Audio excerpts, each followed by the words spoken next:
Hello friends, मेरा नाम अनुज है। देखते हैं सुप्रीम कोर्ट में आया एक केस जिसमें सुप्रीम कोर्ट ने केस करने वाले अपीलकर्ता या वादी के लिए कुछ नियम बताए।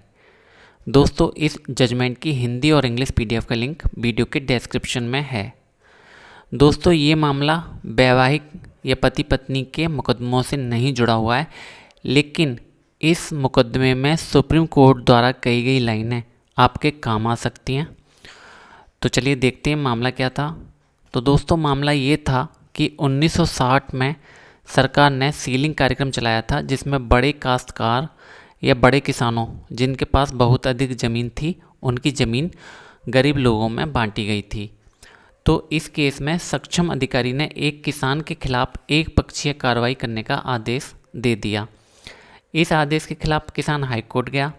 हाईकोर्ट ने उसकी अपील स्वीकार कर ली और सक्षम अधिकारी को किसान की बात सुनने का आदेश दे दिया। सक्षम अधिकारी ने इस मामले पर पुनर्विचार किया और एक पक्षीय कार्रवाई को सही बताया। इसके बाद हाईकोर्ट ने इस किसान की अपील खारिज कर दी और अधिकारी को कार्रवाई करने की छूट दे दी। इसके बाद इस किसान की मौत हो गई और इसके बेटे ने हाईकोर्ट के फैसले के खिलाफ सुप्रीम कोर्ट में अपील कर दी। तो चलिए देखते हैं सुप्रीम कोर्ट ने क्या कहा।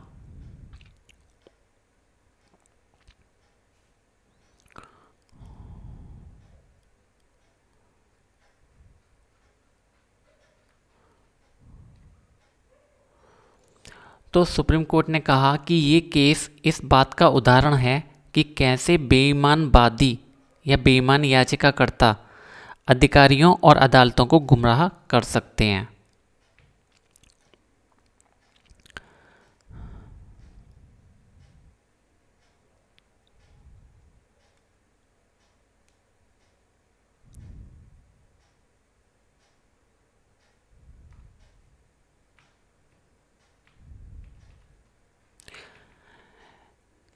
इसके बाद सुप्रीम कोर्ट ने कहा कि वादी ने ये झूठ बोला है कि उसको कोई नोटिस नहीं मिला।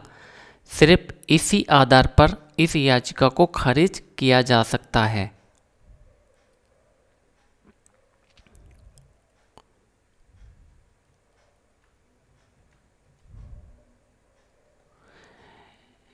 इसके बाद वादी ने ये झूठ बोला कि वह 10 महीने से बीमार था, लेकिन वह कोई भी मेडिकल साक्ष्य नहीं दिखा पाया।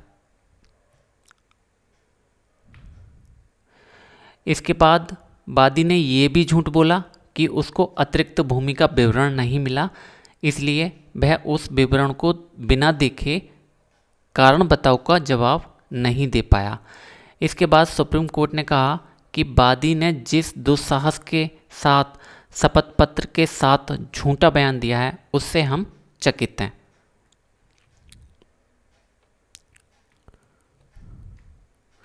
इसके बाद सुप्रीम कोर्ट ने कहा कि वादी की 3 पीढ़ियों ने अदालतों को गुमराह किया है।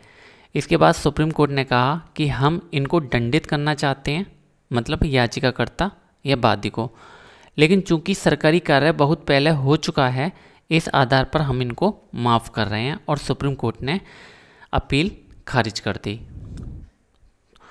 तो दोस्तों, इसमें निष्कर्ष ये निकलता है कि अगर पत्नी केस में कोई झूठ बोलती है या कोई तथ्य छिपाती है, तो वह किसी भी अंतरिम या फाइनल राहत की हकदार नहीं है और दंड की भी अधिकारी है।